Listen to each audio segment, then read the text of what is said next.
Welcome back. Students in Camdenton are taking robotics to a global scale after their after-school program, which is known as Laser 3284. That actually stands for something. It stands for Laker After School Science, Engineering, and Robotics. All right, well, Laser 3284 members are proud winners of the most prestigious First Robotics Award, known as the Chairman's Award. This award opens doors for students who can get into some of the top universities in the country.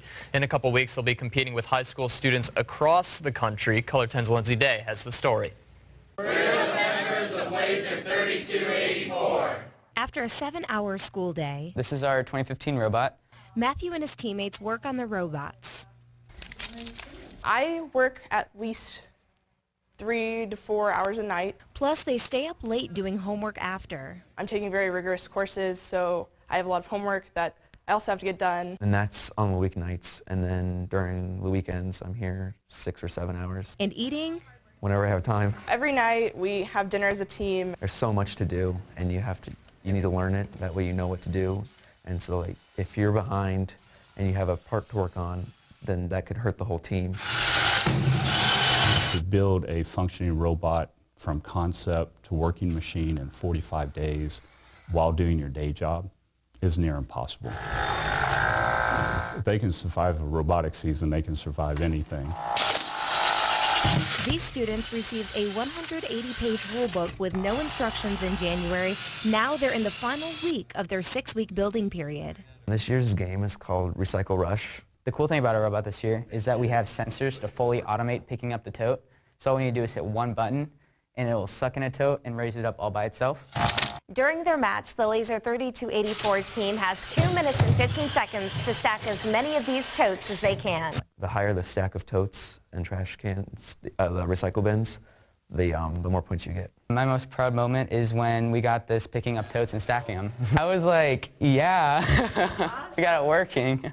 Mr. Comer brought First Robotics to Camdenton 6 years ago. As a technology teacher, I like to give the students the why. The core classes do a great job, but a lot of times the students aren't satisfied with why they need the geometry. First Robotics helps Kyle do better in classes like engineering.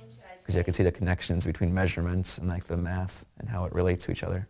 This program really gives them the why, and it gives rationale to the curriculum. The thing about First, it's not about the robot. But robotics is really so much more than that. It's public speaking, it is engineering, it's programming, public relations. The robot is just a vehicle. It's about all the other learning the students encounter. Laser 3284 members are big on community service and outreach. We spread STEM throughout our community, throughout our state, our country. We have reached the international level with a sponsor in Japan. First members abide by core values, terms coined cooperation, Cooperating, but you're still competing. and gracious professionalism. Even in like the heat of competition, you still help other teams. So if a team needs a part, you don't just shove them off. You give them the part and help them fix the robot. We're trying to change the culture where we celebrate the great minds and maybe not as much the great athletes. You may not catch these mathletes on the football field, but Here's a place they can compete, and our competitions are even called the Super Bowl of Smarts. One of our kids coming through our program is going to be the kid that cures cancer.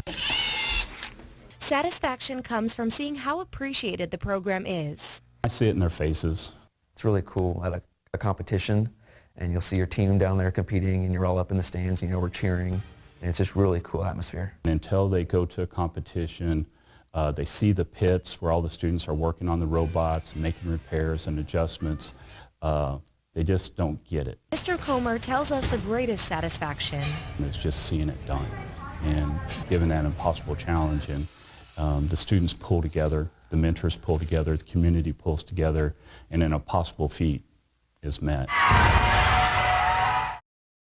The students' 6-week building season comes to an end in less than a week, and at this point, they'll just put aside their robots until competition time in March. Mr. Comer says First Robotics programs are expanding and hopes to see the trend continue locally.